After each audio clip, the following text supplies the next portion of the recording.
1 bulan itu benar-benar rasanya stres. Rasanya kalau bulan-bulan sebelumnya itu saya masih bisa mengkondisikan diri tenang, bahagia. Klien itu seakan-akan semena-mena dengan kondisi yang ada membuat saya akhirnya marah besar. Kita kalau sudah meninggal, apa yang kita pikirkan terakhir itu, ke situlah jiwa kita menuju. Lah kalau saya nggak inget apa-apa kayak gitu, Bunda, terus kemana kita? Gimana ini nanti kita?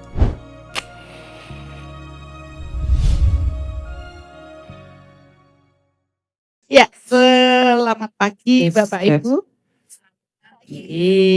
Pagi ini kita sudah kumpul di sini, walaupun saya juga terkejut. Wow, maunya sharing sedikit-sedikit, taunya banyak juga.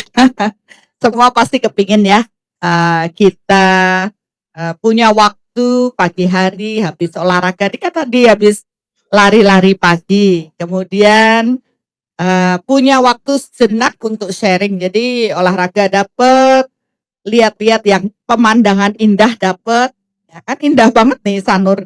Kemudian mandi apa? Matahari dapet. Siapa tahu habis ini jebur lagi mandi di laut, dapat juga. Nah, sekarang kita mandi pengetahuan. Setuju?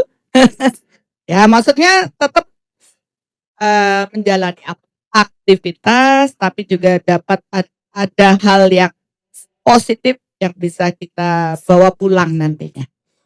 Dan mudah-mudahan ini bisa menjadi rutinitas kita. Siapa aja yang mau sharing, mau berbagi, mau curhat, boleh-boleh aja. Mumpung kita bisa diskusi, tapi saya yakin semua pasti ada solusi. Ya, oke.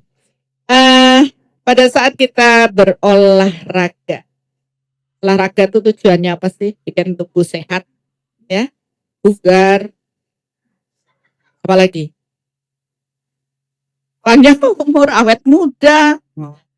Ya, tentu ingin organ tubuh kita sehat ya. Tapi banyak orang tidak menyadari bahwa tubuh kita itu butuh olahraga, butuh makan sehat. Mereka memforsir tubuhnya dan muncullah stres.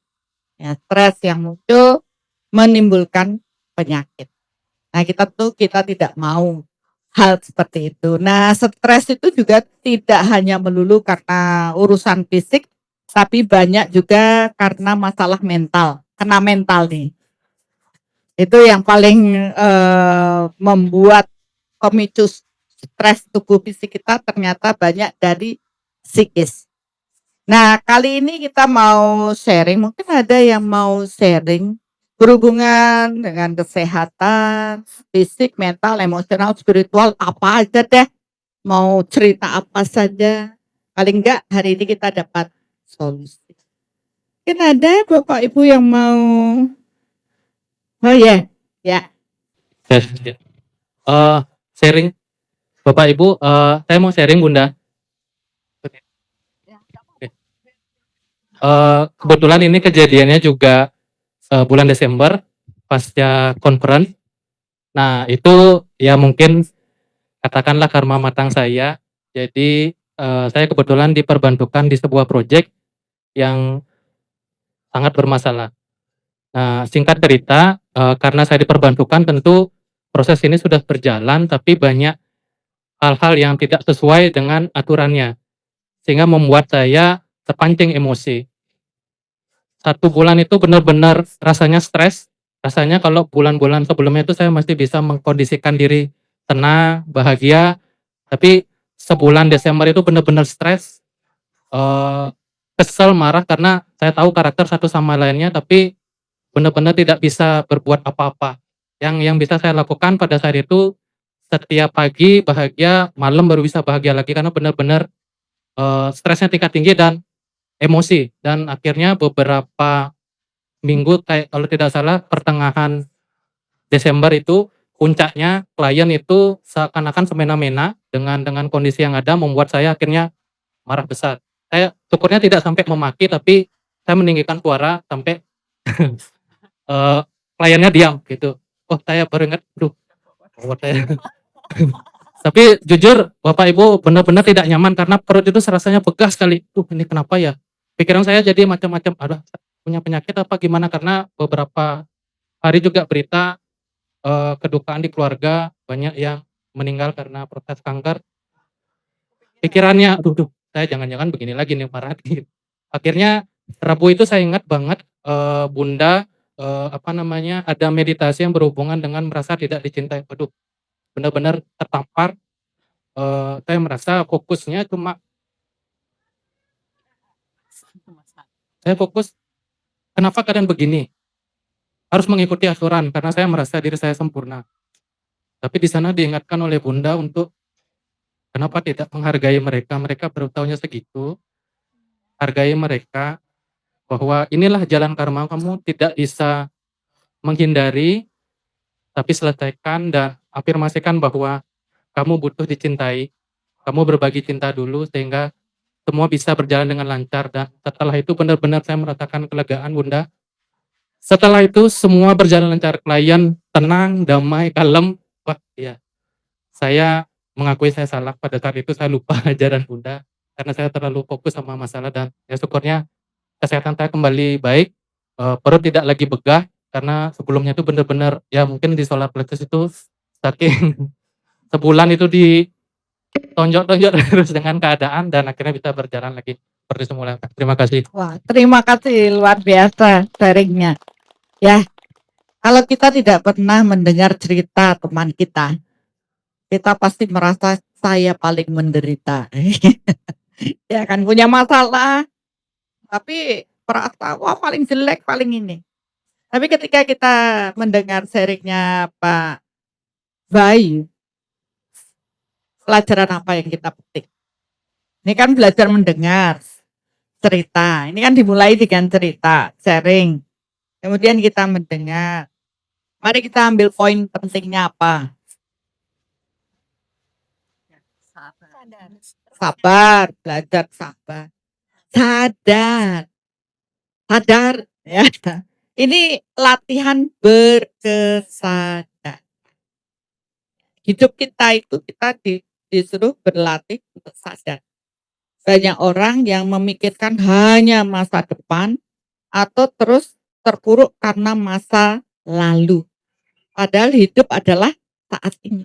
Sadar dengan kondisi kita saat ini. Ya, sadarnya yang Pak Bayu dapatkan, oh iya saya kok marah gitu. Namanya juga masih manusia. Marah oke, kalau bisa kan jangan sampai marah ya, jangan sampai kelewatan.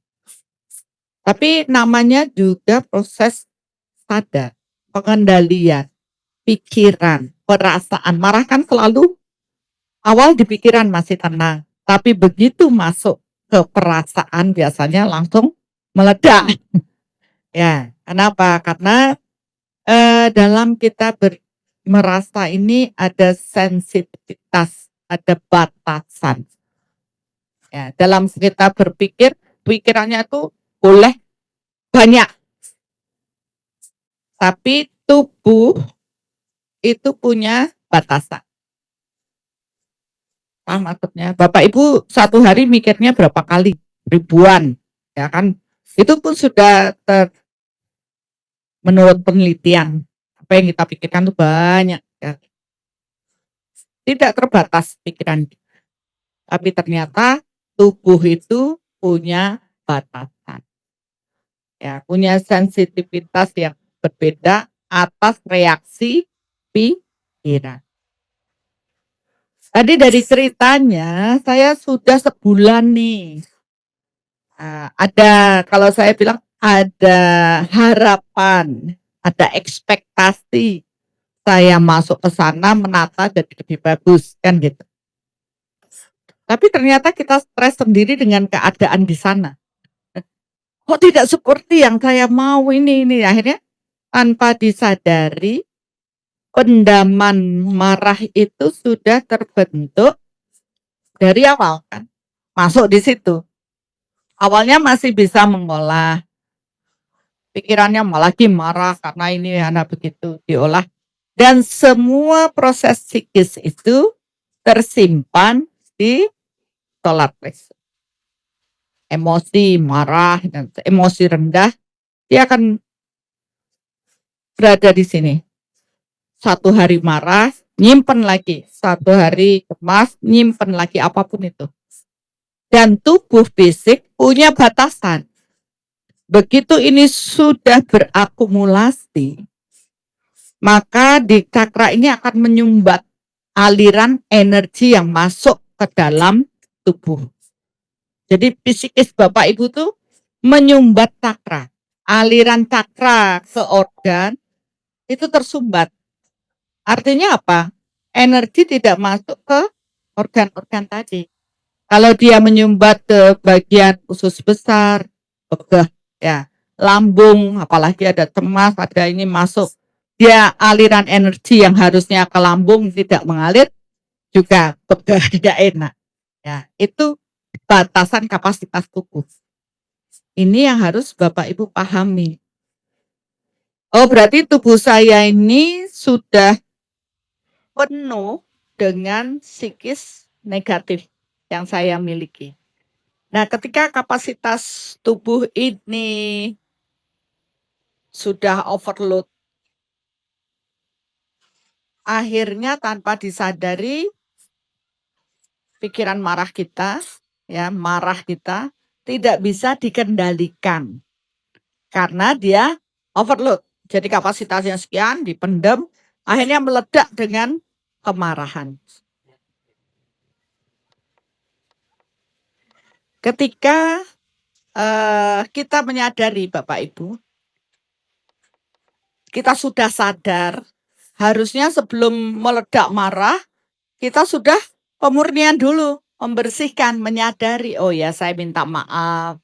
Mungkin kalau tadi Pak Bayu awal masuk ke sana sudah minta maaf, memaafkan dan menyadari bahwa oh ya mereka butuh saya hadir ke sana untuk menjadi lebih baik, bukan menuntut mereka jadi baik, gitu, bukan.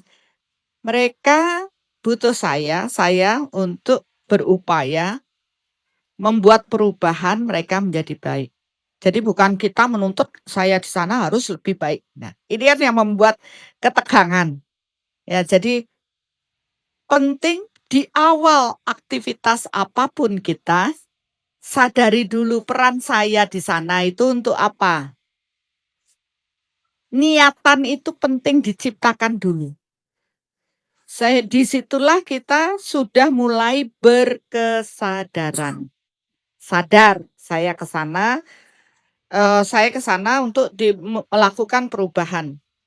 Jadi jangan menuntut, namanya orang berubah kan butuh proses. Jangan menuntut sesuai dengan peraturan harus begini. Namanya kita diperbantukan di sana untuk mengubah, berarti ya pelan-pelan amati dulu. Ya bagus tadi kalau sebarkan cinta, kan itu yang meluluhkan mereka, akhirnya mereka menyadari dan mereka berubah. Nah, kalau kita terus bereaksi dengan kemarahan, solar plexusnya besar, pendemannya banyak, kita akan sakit. Kita stres, tegang. Tadi masalahnya seperti yang diceritakan Pak Bayu. Masalah di pencernaan akan muncul, ya. Masalah di lever akan muncul, lambung. Kan ini solar plexus ini mengendalikan semua organ dalam. Nah, begitu psikis marah itu menutup jalur energi ke organ, apa yang terjadi? Organnya sakit. Bukan karena kurang makan ya. Bapak Ibu menjadi sehat karena sirkulasi energinya lancar. Bapak Ibu berolahraga, ini untuk apa sih? Membuat sirkulasi energi di tubuh kita itu mengalir dengan baik. Coba kalau di rumah cuma diem, rebahan terus, diisi makan, tidur lagi. Bisa lancar nggak? Enggak. Jadinya fungsi orang berolahraga, beraktivitas adalah memperlancar energi tubuh mengalir. Jadi kenapa ada orang yoga? Itu untuk mengalirkan energi. Ya. Jadi pahami untuk apa kita mengendalikan diri, yaitu supaya Tadi tidak ada penumpukan psikis di cakra-cakra kita, organ kita jadi sehat. Yang dua, sadar. Ya kalau bisa jangan sampai sakit fisik dulu, baru sadar. Ini kan sadarnya terlambat. Katanya proses berkesadaran dari awal. Ini kan sadarnya udah terlambat, sudah sakit dulu, tapi kemudian menyadari dan berubah. Untung cepet taunya. Nah, coba kalau sudah bertahun-tahun itu sudah terlanjur kronis, bisa-bisa kanker duluan, baru sadar. Ya, seperti itu jalannya penyakit. Jadi kenapa saya mengajarkan ayo bersih-bersih batin, ayo bersih-bersih stres. Untuk apa? Supaya tubuh fisik kita tidak sakit. Ya, sakit itu muncul ketika penumpukan stres di cakra-cakra kita menghambat energi yang bersih. Kita pergi ke sini itu untuk apa? Sekedar lari-lari? Tidak. Kita menyerap prana udara yang sehat, yang bersih. Ini tidak ada kontaminasi. Kalau di kota, mobil sana sini itu kontaminasinya banyak. Tapi di sini prana udaranya bagus. Ya, tidak ada kontaminasi. Belum lagi di sini banyak pepohonan, udara jelas bersih. Ya, kemudian prana sinar matahari itu ada energi yang dibutuhkan tubuh, itu juga bagus. Karena ini di timur kan, jadi kita dapat sinar matahari pagi. Vitamin D bisa diproses ya kan di dalam tubuh. Jadi manfaatnya banyak. Tidak hanya jalan-jalan saja olahraga, tapi banyak hal. Nah, kalau kita tadi, wah rajin olahraga, tapi tidak rajin mengolah rasa, apa yang terjadi? Sakit juga. Kenapa? Karena energi psikis itu lebih lengket lagi dan menutup cakra kita. Walaupun dia sudah jungkling yoga ya, wah udah nge-gym, udah apa. Tapi psikis menumpuk. Cakra juga buntu. Makanya orang-orang zaman dahulu memikirkan gimana sih caranya supaya energi kita mengalir dengan bagus. Ya, ada gerakan tai chi, yoga, tapi tidak hanya sekedar gerakannya. Kemudian paham lebih dalam, oh ternyata penyebab penyakit adalah beban psikis. Mulailah kalau orang Jawa mengolah rasa. Ini penting. Kan? Ada kalau di barat dengan ilmu psikologi. Nah, itu dari kedokteran barat. Kalau di timur seperti kita di Indonesia ini memang olah rasa itu daya batin. Itu lebih penting untuk kita menyelesaikan diri kita. Bapak Ibu sudah mendapatkan pengetahuan ini, tolong dimanfaatkan. Ya, dimanfaatkan, menjaga sehat tidak hanya sekedar olahraga fisik saja. Mari kita juga mengolah rasa. Baru dapat keseimbangan kesehatan. Nah, kalau enggak begitu ya banyak orang di luar kan, oh itu sudah rajin banget olahraga, kok juga masalah. Ya ternyata dia lupa mengolah rasa. Ya jadi tetap berkeseimbangan, berkesadaran. Seperti kasus Pak Bayu ini kan semua punya masalah ya. Kalau Pak Bayu di kantor, ada yang punya masalah di rumah. Baru mau masuk aja sudah. Bagaimana kita bisa hidup tenang ya? Gimana? Kalau di situ enak sekali, di Sanur enak sekali. Lupa sejenak. Healing kita healing. Ya di sini ya menjadi diri sendiri, lari-lari sama teman, jalan-jalan. Begitu masuk pagar udah langsung beda mode. Ya, sudah beda modenya. Ya, jadi tolong dijaga rumah, kebersihan energinya juga dijaga, batinnya juga dijaga. Biar kita terus hidup dengan berkesadaran. Oke, adakah lagi pertanyaan? Nah, ayo Bu, mari Bu. Selamat pagi Bunda. Pagi. Terima kasih banyak Bunda berada di sini bersama kami semua di sini. Ini mengingatkan salah satu apa yang saya terima di pelajaran saya, bahwa Yesus mengajar muridnya di tepi danau Galilea. Waduh, Persis seperti ini bayangannya. Ya, itu terima kasih sekali Bunda, real sekali dengan apa yang saya rasakan selama ini. Selain itu Bunda, saya mau sharing sedikit. Saya jadi gemetar di hadapan Bunda. Hari Sabtu kemarin saya pulang kampung. Pulang kampungnya saya tanggal 20, terus hari Sabtu kemarin saya pulang desa, maksudnya membenahi pekerjaan-pekerjaan di desa. Lantas saya malamnya tidur di tempat adik saya. Saya minta maaf ya Bunda. Jadi selama saya di desa itu karena saya agak sibuk dengan pekerjaan, terus jadi kayaknya lost connect sama Bunda. Biasanya saya kalau di desa, di rumah, di Solo itu malah kesempatan saya untuk meditasi yang membersihkan semuanya. Pokoknya kalau saya tuh di mana-mana, saya tuh yang penting gandul Bunda itu aja. Jadi selama 2 hari itu saya hilang Bunda. Bunda nggak kepikir di pikiran saya, pikirannya hanya pekerjaan. Itu aja, minta maaf. Terus malamnya yang terjadi apa Bunda? Saya dari malam itu sampai siang saya dibawa adik saya ke rumah sakit. Saya tidak ingat apapun. tidak ingat, Tidak ada kesadaran di pingsan. memori saya Oh, hilang. memorinya hilang. Iya, tapi saya masih bisa Pada waktu jalan. itu Ibu tidak ingat di mana, ngapain, atau fokusnya Ibu waktu itu apa yang Ibu ingat? Yang saya ingat pokoknya kerjaan saya selesai, terus nanti saya ingin cepet-cepet aja kembali ke Denpasar, karena saya di sini juga senang sekali dengan kebun Buddha.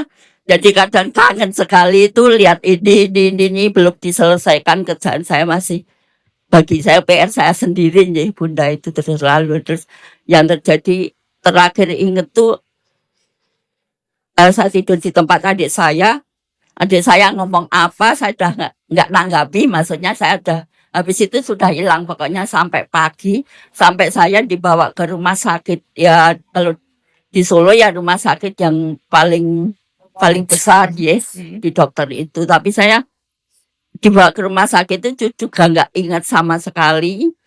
Ingat-ingat itu sudah Bunda, udah saya di hadapan dibawa adik-adik saya ini. Saya tanya, loh sudah di rumah, saya dibawa di rumah, loh saya kok ada di sini, kenapa kok adik-adik saya ada di sini? Saya pulang sendirian tanpa liling sama tanpa ini.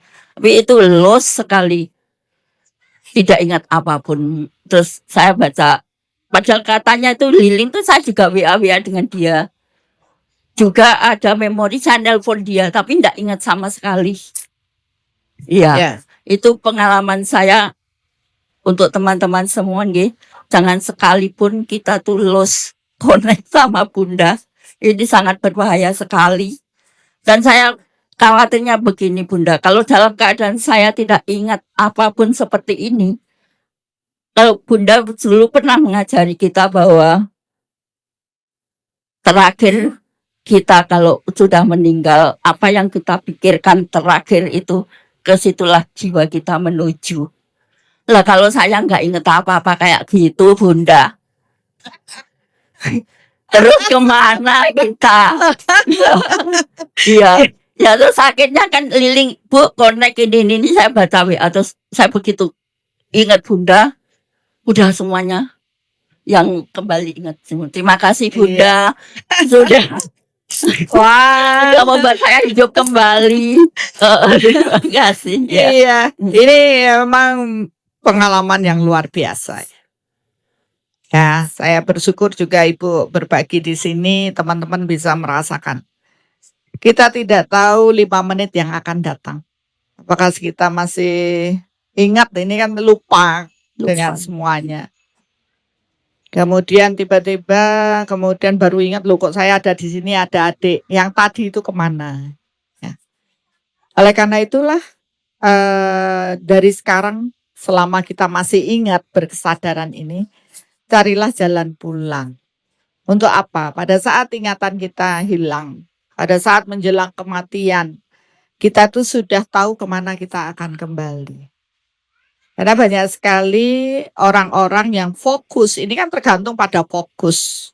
Agama semua mengajarkan untuk fokus kepada Tuhan. Melalui jalan apapun. Agar apa? Energi orang itu, energi mengikuti pikiran. Ketika dia berpikir ke sana, fokusnya ke sana, maka dia akan menuju ke sana. Dan itu pun ada di kitab, di Bhagavad Gita pun saya dapat. Kemana kamu memuja, kesanalah kamu akan menuju. Itu sudah ada, karena sesuai dengan hukum energi mengikuti pikiran. Oleh karena itulah agama-agama itu diajarkan manusia ini untuk mengingat Tuhannya. Apapun jalannya kan gitu, untuk kepada siapa? Kepada Tuhan. Agar apa? Pada saat meninggal, jiwa ini dapat menuju cahaya. Walaupun kita paham ada proses reinkarnasi dan semuanya, tapi dia tidak lagi di alam seperti yang berfisik ini. Dia masuk ke alam perantara atau alam barzah atau alam di perantara ini untuk apa? Untuk bisa terlahir kembali. Syukur-syukur kita tidak lahir kembali kan gitu. Nah, jalan yang dibuat itu sebenarnya jalan dalam proses energi. Kalau mungkin di agama itu ada lorong sakratul maut, tempat lorong jiwa itu berjalan, ya. Itu yang kita buat dari sekarang. Ya, bukan setelah mati. Jadi disitulah agama mengajarkan, ayo ingat Tuhanmu, ayo lakukan. Tapi itu tidak akan jalan baik kalau tidak ada kebersihan hati. Ya, jadi itu dasarnya kebersihan hati. Kenapa? Ego itu ada di sini. Kalau pikirannya masih ke tanaman saya, Bu, jangan diingat tanaman saya, jangan. Oh, saya senang berkebun. Saking fokusnya kita berkebun. Ingatan pertama kita adalah berkebun. Harus ada lagi orang yang fokusnya hanya ke pasar karena dia jualan di pasar. Maka pada saat dia mau meninggal tuh yang dia ingat adalah pergi ke pasar. Nah, bahkan di Bali ini ada orang memang sudah ditanamkan dari awal. Nanti kalau saya mati, saya ngayah di pura. Akhirnya jiwanya juga akan ke sana. Makanya dari sekarang yang kita pikirkan siapa? Menuju Tuhan. Membuat jalur connecting. Nah, selama jalur connecting itu sudah ada, sebenarnya yang butuh itu jalur connectingnya itu, Bu. Dan ini yang kita jaga. Sehingga kapanpun waktu itu tiba, sang jiwa itu sudah tahu jalannya. Bukan kita, bukan fisik. Ini kan yang berhubungan antara kesadaran Tuhan dan manusia ini sebenarnya bukan di kesadaran manusianya, tapi kesadaran jiwanya. Jadi kenapa pada saat meditasi kan saya ajarkan saya jiwa. Di kesadaran jiwa kita yang punya koneksi terhubung dengan jiwa luhur dan terhubung dengan Tuhan. Dari proses koneksi jiwa inilah yang akan menghantarkan pada saat kematian. Gitu. Jadi enggak usah pikirkan, toh loss kesadaran atau kehilangan kesadaran ini kan suatu kondisi dari saraf-saraf kepala kita. Ya, itu kondisi fisik lah, kayak orang mau stroke atau apa itu kan tiba-tiba ya hilang aja gitu. Maka proses itu bukan apa ya, hanya ditandai dengan tubuh fisiknya. Yang penting kesadarannya, jiwanya dia sudah punya jalan. Jadi menurut saya kalau dilihat dari energinya Ibu gak perlu khawatir. Mau dalam kondisi tidur pun, kalau orang tidur, banyak kan orang meninggal tidur, kan gak perlu dia Jadi maksudnya dia tidak ingat ngapain, tiba-tiba tidur langsung meninggal. Ya berarti apa rekaman jiwanya ini, jalurnya yang terbentuk pada saat mereka hidup, kesanalah dia akan menuju. Ya, jadi kenapa orang latihan di proses agama adalah tidak ada kemelekatan, tidak ada keterikatan. Ini kan proses energi, Bu. Kalau kita fokus di sini, oh ini anak saya, terus lebih besar pikiran ke anak daripada ke Tuhan, mana lebih kuat? Ya pergi pasti akan ke anak. Mana lebih kuat mikirin bisnis sama mikirin menjadi saluran berkat Tuhan untuk kemakmuran banyak orang. Sama saya bisnis saya sukses.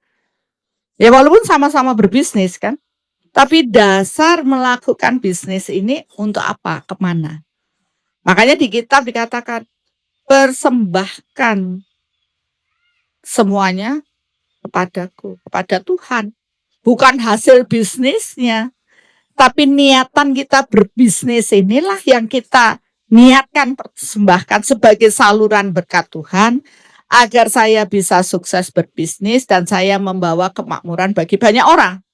Layakkah kita mendapat hasil dari bisnis kita? Layak sekali, orang kita nanam, kita akan menuai. Tapi radiasinya ini sudah benar. Nah, sama seperti ibu ini kan dilatih connecting, terhubung dengan Tuhan. Terus terhubung dengan Tuhan kan, jaga kebersihan hati. Karena orang terhubung dengan Tuhan kalau punya kebersihan hati. Fokusnya udah ke sana. Sedangkan yang lain kan mulai ego sudah mulai berkurang. Meditasi soul reflection itu kan memutus itu. Akhirnya fokusnya lebih menuju Tuhan. Pada saat kita tidur atau pada saat kematian nggak perlu pusing karena jalurnya energinya sudah terbentuk. Ini yang susah, orang tidak ngerti kalau kita membuat jalur energi. Jalannya jiwa untuk bisa kembali pulang. Orang kan berpikir fisik-fisik ini terbelenggu dengan ritual, harus ke gereja, harus ke masjid, harus ke pura. Itu fisik. Tapi jiwanya tidak dibuatkan jalan. Padahal yang kembali pulang itu jiwa atau fisik? Jiwa. Maka kesadaran jiwa inilah yang perlu dibuatkan jalan.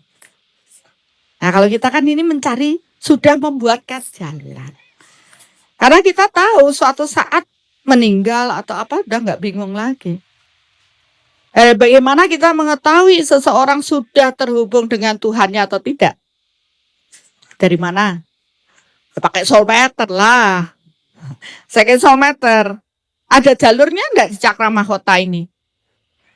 Coba kita ukur. Punya ibu kan sudah ada. Mau jalur itu mau kita lupa mau nggak lupa, jalur itu sudah ada. Tapi kalau kita mengukur orang lain, ini kan banyak orang lalu lalang. Ukurlah adakah jalurnya? Belum tentu. Ya, itulah mukjizat yang ibu dapat dalam kehidupan saat ini untuk mengenal Tuhan itu berharga sekali, Bu. Terima kasih, Bu. Ya, contoh sederhana nih, mumpung ada contoh, Bapak ya. Habis ikut workshop, terus berapa waktu kemudian dia sudah punya jalur, beliau sudah punya jalur dan beliau kuat. Oh, saya menuju Tuhan. Pada saat kematian yang mendadak, jalan itu sudah ada.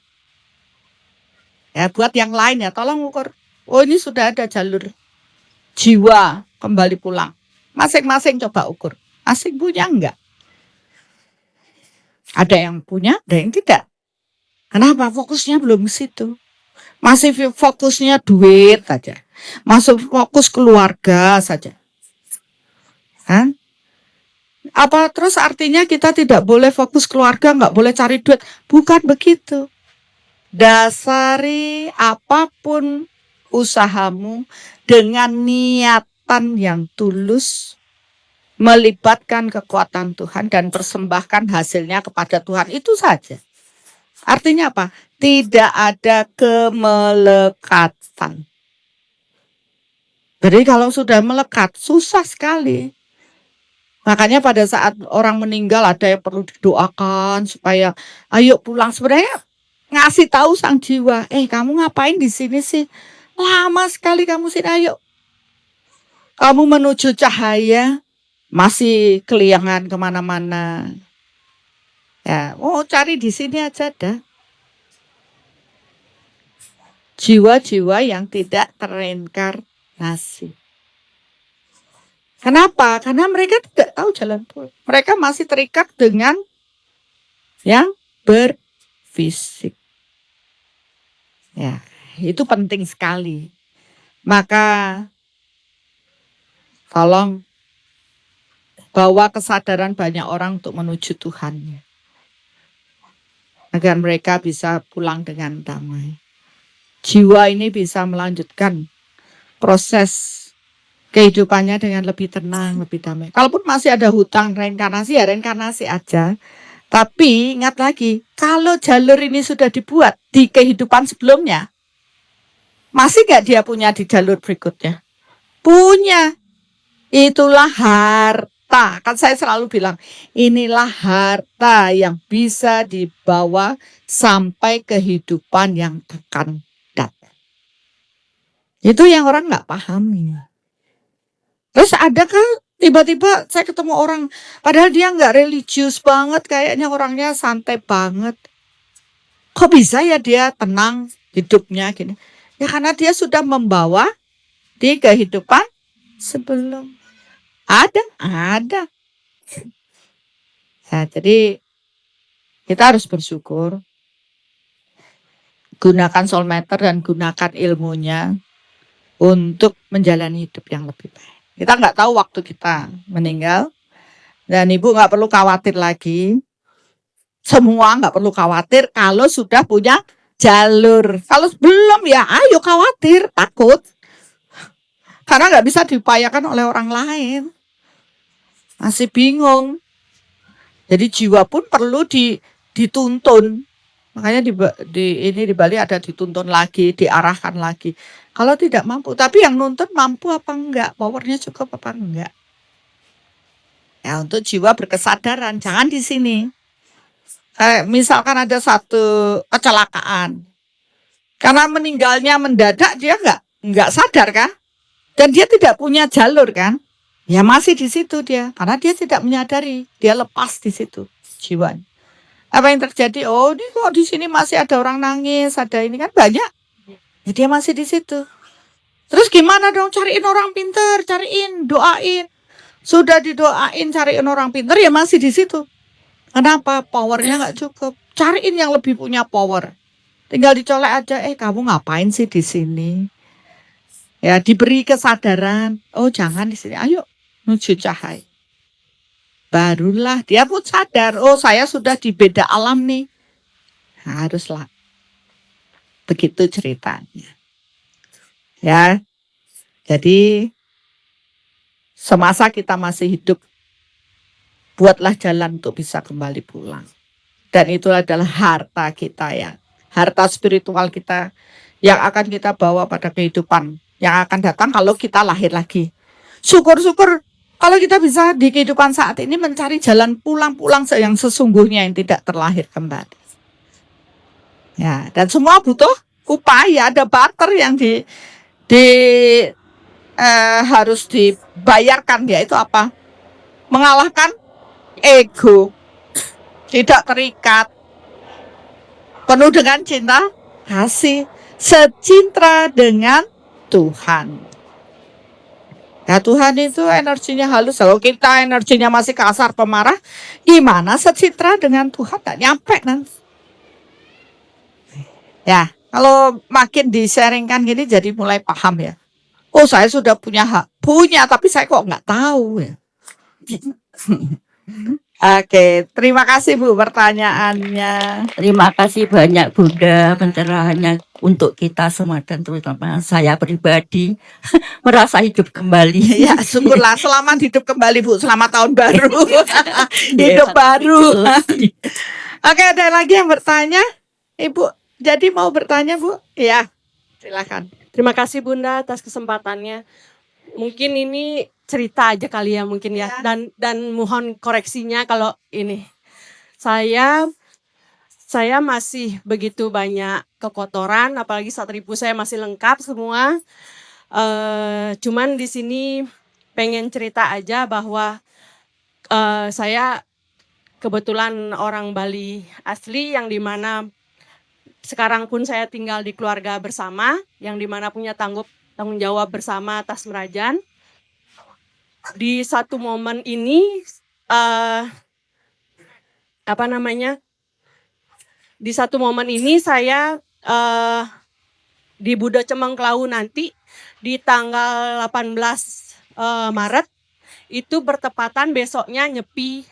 Kebetulan pemimpin kita Pak Gubernur punya kebijaksanaan akan memajukan Nyepinya di acara odalan tersebut di tanggal 18. Yang kemudian itu efeknya adalah kalau misalnya itu di ACC dan terjadi, itu artinya odalan kita di Hari Raya Nyepi yang dimana tidak ada pemimpin agama di Hindu, yaitu Pranda biasanya kita pakai yang memang rencananya akan beliau yang sudah dibicarakan. Nah, di sanalah karena itulah kami ada membahas satu keluarga untuk gimana ini nanti kita ya sama semuanya pada bingung tentang itu. Karena biasanya memang beliau yang akan menyelesaikan. Di sanalah saya tiba-tiba merasa bahwa saya diingatkan bahwa siapkan dirimu untuk kamu sendiri yang memiliki tanggung jawab atas dirimu untuk menyiapkan diri, tidak ngandelin pemimpin agama ataupun siapapun untuk menyelesaikan apa yang menjadi urusan pribadimu terhadap Tuhanmu. Disitulah saya tersadar bahwa inilah yang sebenarnya yang harus kami lakukan. Bukan lagi menggantungkan hubungan kita kepada orang lain. Terima kasih Bunda. Ya, terima kasih Bu. Ya, di akhir bikin haru. Ya kan? Ada rasa haru karena muncul kesadaran. Itu namanya berkesadaran. Ada sebelumnya saya harus begini, ternyata ada satu titik kita menyadari bahwa apapun itu hanya hubungan kita dengan Tuhan. Ya, tergantung pada proses diri. Dulu ini juga dipahami oleh beberapa orang. Tapi sayangnya orang yang belum paham ini, kesadaran kan bertingkat. Ini katakanlah kesadaran yang tertinggi. Tapi orang yang masih butuh ritual, masih butuh yang oke, kita bahas saja Karma Yoga, Bhakti, Jnana, dan Raja Yoga. Apa yang Ibu sampaikan itu masuk di Raja Yoga. Bahwa apapun hubungan di luar sana, yang terpenting adalah hubungan kita dengan Tuhan. Yang nyelesain diri kita juga. Seperti ini ada kondisi-kondisi yang tidak memungkinkan. Ya nggak masalah, yang penting kita yang bisa menyelesaikan dengan Tuhan kita. Tapi bagi yang kesadarannya itu masih di Karma Yoga, dia pasti akan berbenturan dengan apa yang Ibu dapatkan. Benar nggak? Oh nggak benar, ini harus begini, harus begini. Itulah hidup bermasyarakat dan bersosial. Kita tidak bisa menyenangkan banyak orang. Berarti kita ambil simpel aja. Biarkan orang lain dengan opininya. Karena ini keluarga besar. Kalau masih ada yang saklek harus begini, silahkan. Tapi paling tidak itu menjadi solusi bagi Ibu. Ibu damai. Tidak ikut ruwet dengan kondisi ini. Namun tidak bisa ya udah. Saya tetap melakukan upacara itu dengan keterbatasan saya. Yang penting saya terhubung dengan Tuhan. Toh dulu pandemi juga nggak ada. juga tidak apa-apa. Itu sudah tes pasar. Tapi orang kembali lagi harus begini begitu. Karena apa? Karena mereka belum siap untuk sampai di level ini. Jadi pemenuhan yang mereka masih di sini harus dipenuhi juga. Nanti kalau kita sendiri gitu, wah aneh sendiri nih, gila ini. Gitu. Ya, itulah kita bersyukur dengan konsep kesadaran spiritual yang lebih. Ini maksudnya biarlah bertumbuh dengan kesadaran spiritual yang lebih tinggi. Kan kita selalu berdoa begitu, berkatilah semua orang dengan proses bertumbuhnya kesadaran spiritual yang lebih tinggi. Ya, untuk mereka sadar bahwa bukan terkungkung dengan yang itu terus. Ada proses solusi selalu ada. Ya, jadi kita tidak tergantung situ, mantapkan diri kita, siapkan diri kita. Nanti kalau nggak ada ya sudah siapin diri saya antepin bantennya uang sudah nggak ada ya. Kan daripada tidak orang kita sudah membuat persembahan. Kalau nanti Ibu sampai suatu titik pergi ke suatu tempat tidak ada upekara banten, tidak ada bunga, tidak ada metik bunga aja susah. Apa yang dilakukan? Duduk hening aja sudah. Tidak ada orang kalau di sini masih ada canang, masih ada ini. Terus saya pergi ke Gangga gitu, tidak ada apa-apa di sana. Ya saya duduk aja. Apa yang saya persembahkan adalah bunga hati saya, kebersihan hati saya, connecting, saya terhubung, selesai. Tapi bagi orang yang masih terikat dengan ini, mereka masih perlu ritual yang, ya nggak apa-apa. Ya, mereka masih butuh. Disitulah kita bisa berdamai dengan semua situasi, dengan semua kesadaran, ya kan? Ya oke-oke saja, tidak ikut kaku harus begini begitu. Biarkan saja, yang penting saya damai di dalam hati saya. Ya. Terima kasih Bunda. Iya, terima kasih. Saya juga ikut haru ya. Memang suatu masalah bagi keluarga besar, tapi jalani saja Bu. Ya, saya juga mikir apakah Nyepi bisa dirubah orang harinya per tanggalnya sudah jelas kan gitu. Ya saya juga nggak ngerti karena itu urusan nanti yang di atas, biarkan saja. Ya, oke, saya rasa ini sudah nggak berasa ya. Nggak berasa kalau diterusin ya terus saja. Tapi saya bersyukur ini sudah nggak panas. Dan ya kita bersyukur hari ini dengan 3 pertanyaan membuat kita 3 sharingnya membuat kita adem, alam pun ikut adem.